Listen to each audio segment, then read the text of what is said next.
सत्यम ज्ञानम अनन्तम ब्रह्म। शास्त्रमा भनिएको हो यो सत्य भन्नाले जुन कुरा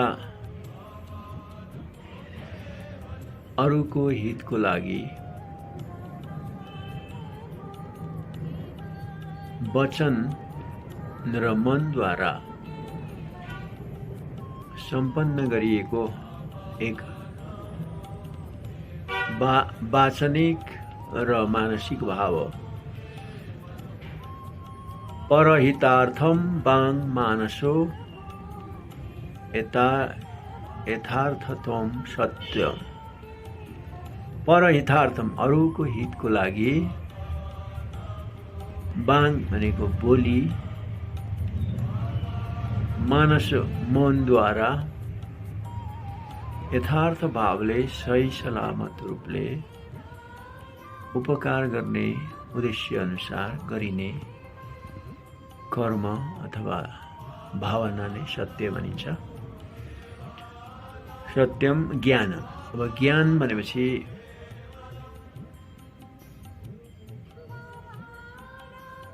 खाली अक्षर ज्ञान, किताब ज्ञान, विभिन्न कक्षाहरूको ज्ञान,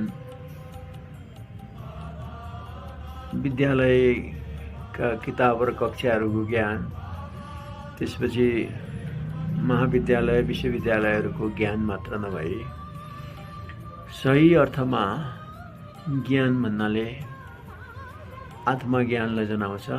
knowing one self is the real knowledge. अर्थात् आत्मबोध गर्नु, म को हुँ, के हुँ, कहाँबाट कसरी आएको हुँ, मेरो उद्देश्य के हो, मेरो जीवन के हो भनेर आदि इत्यादि अनेक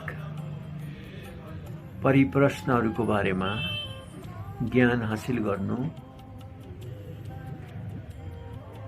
गहन अध्ययन गरेर व्यावहारिक रूप दिनु सही ज्ञान मानिन्छ। सत्यम ज्ञानम अनन्तम।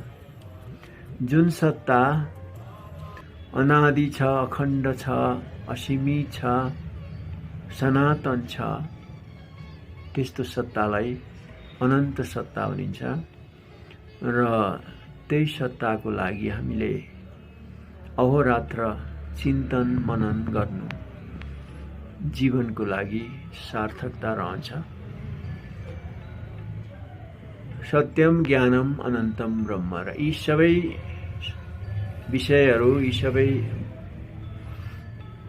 सत्ताहरूको बारेमा जब हामीलाई भावनात्मक रूपले, मानसिक रूपले ज्ञान हुन्छ, तब हामी ब्रह्म चिन्तनतर्फ लागिरहेका हुनेछौँ। र यी सबैको एक रूप अर्थात् जब हामी सत्यको बारेमा जानकार हुनेछौँ, सत्यको पालन गर्नेछौँ, हामीले वास्तविक ज्ञान हासिल गरेको हुनेछ र हामी अनन्त सत्ताको बारेमा परिप्रश्न र चिन्तन गरिरहेका हुनेछौँ भने हामी ब्रह्म ज्ञान अर्थात् ब्रह्म मार्गतिर लाग्दै गरेको हुनेछौँ।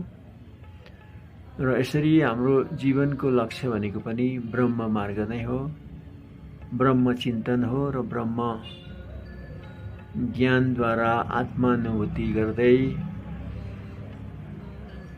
आफ्नो जीवनको लक्ष्य प्राप्ति गर्नु। हामीले व्यावहारिक जीवन पालन गर्नै पर्छ। हामी समाजमा रहन्छौँ, समाजमा बसिरहेका छौँ, मानव समाजलाई अघि बढाउने, हित गर्ने भावना सोचिरहेका छौँ। त्यो कुरा हाम्रो लागि निश्चित रूपमा नै एक उत्तरदायित्व हुनेछ र त्यसका साथसाथै हामीले आफ्नो परमार्थलाई मार्ग प्रशस्त गर्नको लागि सत्यको माध्यमबाट सही ज्ञान प्राप्त गर्दै अनन्त सत्ताको चिन्तन मार्फत ब्रह्म साधनामा लागिरहनु पर्नेछ। जीवन खाली पारिवारिक चिन्तनको बन्धनमा बाँधिरहने मात्रै पनि होइन, खाली आफ्ना आफन्त कुल कुटुम्ब घर व्यवहार लेनदेन रुपैयाँ पैसा यो मात्र पनि जीवन होइन। जीवन एक बहुआयामिक हो। आफ्ना व्यावहारिक पक्षहरूलाई सुसन्तुलित रूपले अघि बढाउँदै हामी प्रत्येक समाजका सदस्यहरू, प्रत्येक गृहस्थीहरू, प्रत्येक समाजका भागीदारीहरू सुबल सुचिन्तन गर्दै अघि बढ्नुपर्नेछ। खाली एक पक्षद्वारा मात्रै अघि बढ्ने भावना हामीले राख्नु हुँदैन। जीवनका सबै पक्षहरूलाई सन्तुलन गर्दै जानु मानव जीवनको उद्देश्य नै हो। र यसरी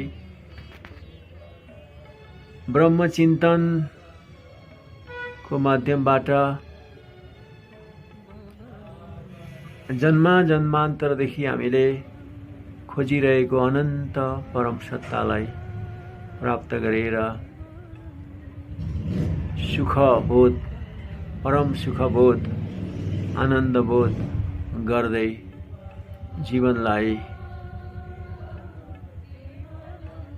एक निश्चित रूपमा मुक्ति र अझ मोक्षको रूप दिनुपर्ने मनुष्य जीवनको परम लक्ष्य नै हो।